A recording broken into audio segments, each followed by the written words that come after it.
Uranus, les planètes les plus éloignées. Alors je vous épargne Neptune, puisque Neptune n'est plus considérée comme une planète, elle l'était à l'époque en 1940. Et on voit que sur ces planètes très lointaines, sur Uranus par exemple, eh bien, il y a extrêmement peu de lumière, donc peu de chaleur, et toute la vie doit, dans ces conditions extrêmement difficiles, se dérouler dans le sous-sol de la planète. Frank Herpol va continuer son exploration visuelle du système solaire. Il s'intéresse également aux satellites des géantes gazeuses à Titan. Donc il a débarqué sur Titan quelques dizaines d'années avant qu'on y envoie la sonde Huygens, 64 ans je crois avant. Et il s'intéresse également à Europe, satellite de Jupiter. Et ce sont quelques-uns des endroits les plus intéressants maintenant du système solaire, considérés comme étant les plus intéressants, où il semble y avoir de l'eau liquide sous une épaisse banquise, où on imagine qu'il est encore possible de trouver d'infimes traces d'êtres vivants. Et puis, alors, Frank Herpol avait une formation d'architecte, et on le voit à l'image. Il s'est bien sûr intéressé à l'architecture qui aurait pu se développer sur ces planètes, sur Uranus, sur Io, qui est un autre satellite galiléen. Et donc sur Uranus, on a vu que la vie se déroulait en profondeur, sous la surface. Et bien voilà cette cité qu'il appelle Métalis, qu'il nous décrit avec des effets de perspective et de couleurs assez intéressants. Et lorsqu'il a terminé la tournée du système solaire, et lorsque lui-même a essayé d'imaginer les différents habitants, il s'est demandé comment finalement, il s'est livré à un exercice intéressant, qu'il est à peu près un des seuls à s'y être intéressé au niveau graphique. Il s'est demandé comment les extraterrestres pourraient nous représenter. Et voilà un exercice de style intéressant, où c'est en quelque sorte de l'anthropomorphisme au second degré. Il l'imagine en train de nous imaginer. Et donc, on voit les scientifiques martiens au bout d'un super télescope géant.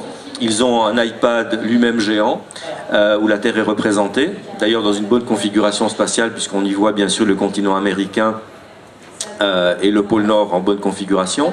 Et donc, on a des artistes martiens qui imaginent le terrien, enfin plus exactement l'extramartien. Il l'imagine bedonnant, puisque la nourriture semble être disponible à profusion sur cette planète. Il l'imagine également capable, grâce à des pattes palmées, de pouvoir évoluer facilement dans l'eau, puisque, il ne faut pas l'oublier, vu de l'espace, la Terre c'est plutôt la mer.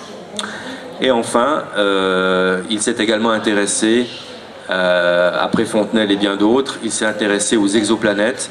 Il s'est demandé quelle pouvait être une civilisation qui serait sur une exoplanète, par exemple, qui graviterait autour d'un système binaire d'étoiles à gauche, donc des étoiles doubles, ou un système triple d'étoiles.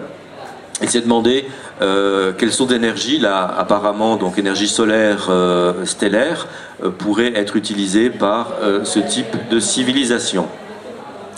Et puis, on a parlé tout à l'heure des magazines populaires de science-fiction, les pulps. Et bien, dans ces pulps, on a là aussi des illustrations haut en couleur qui évoquent, tout à l'heure c'était présenté dans le film, l'enlèvement extrêmement rare d'un extraterrestre. Généralement, c'est plutôt les extraterrestres qui nous enlèvent. Donc ça, c'est le motif qui est inversé. On a les soucoupes volantes qui font leur apparition avant de débarquer dans la réalité, qui font leur apparition dans les pulps de soucoupes volantes, dans les pulps de science-fiction. Et vous voyez ces soucoupes volantes en train d'enlever des buildings. Et puis également, on la voit mal, mais il y a une petite tour Eiffel dans le fond de l'image. Et donc les soucoupes volantes débarquent dans la réalité en 1947. Ça c'est le premier témoin, Kenneth Arnold, qui a observé, alors qu'il était à bord de son avion personnel, 9 engins volants, qu'il a décrits non pas comme des soucoupes volantes, mais comme des espèces de croissants ou de galets resserrés. Et c'est le journaliste auquel il aura fait part de son observation qui va utiliser le terme de soucoupe que le témoin avait utilisé, non pas pour décrire la forme, mais pour décrire la trajectoire en fait de ces engins qui évoluaient exactement comme si on lançait des galets ou une soucoupe à la surface de l'eau. Vous savez, ça ricochette. Voilà. Donc il y a eu une confusion de la part du journaliste, et à partir de là, le terme de soucoupe volante va être utilisé, et on va avoir une quantité impressionnante de personnes qui vont témoigner avoir vu des soucoupes volantes que finalement Kenneth Arnold n'a pas vues lui-même et n'a pas décrites lui-même. Donc quand je dis que ça arrive dans la réalité, c'est en tout cas dans le vécu des gens, puisque la plupart des gens qui font état d'observation sont des gens sincères, qui peuvent se tromper, qui voient dans des conditions particulières des choses qui ne s'expliquent pas, et que l'on appelle à partir de 1947, que l'on qualifie du vocable de soucoupe volante. Voilà. Et à partir de là, donc, les observations vont se multiplier. On va même faire des photos. Là, vous avez une des rares photographies d'extraterrestres. Il s'agit bien sûr d'un trucage qui est reconstitué ici par la Tribuna Illustrata en Italie. Vous avez d'autres photographies, comme ici, d'un extraterrestre supposément entouré par des agents du FBI. Alors bien sûr, les extraterrestres eux-mêmes ne se privent pas, évidemment, pour nous photographier. Et ils envahissent en 1954 la France, c'est leur lieu de destination privilégié.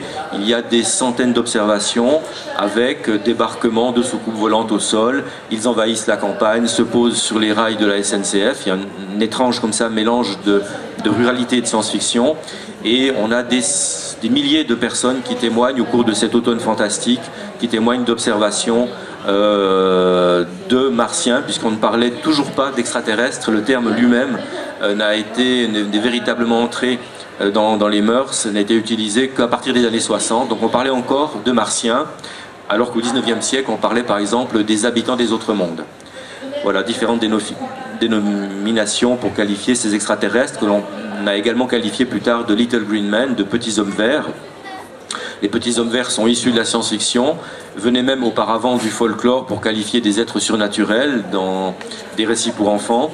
Donc ils ont transité par la science-fiction pour se retrouver en fait dans l'ufologie pour qualifier certaines observations de soucoupes volantes. Et puis on a des images de toute nature, parfois très sympathiques, parfois un petit peu moins, comme ici dans la campagne anglaise où un père de famille photographie sa petite fille, et puis au développement, l'histoire dit qu'il voit donc une espèce de cosmonaute qui n'était pas apparu dans la réalité, qui n'avait pas été vu. Il y a tellement d'observations, une telle foison, une telle invasion d'extraterrestres qu'un journal va même parler de 6 millions d'extraterrestres sur la planète. C'est une véritable invasion. Pour terminer, cette image d'un autre magazine de science-fiction où on propose de fabriquer soi-même son extraterrestre.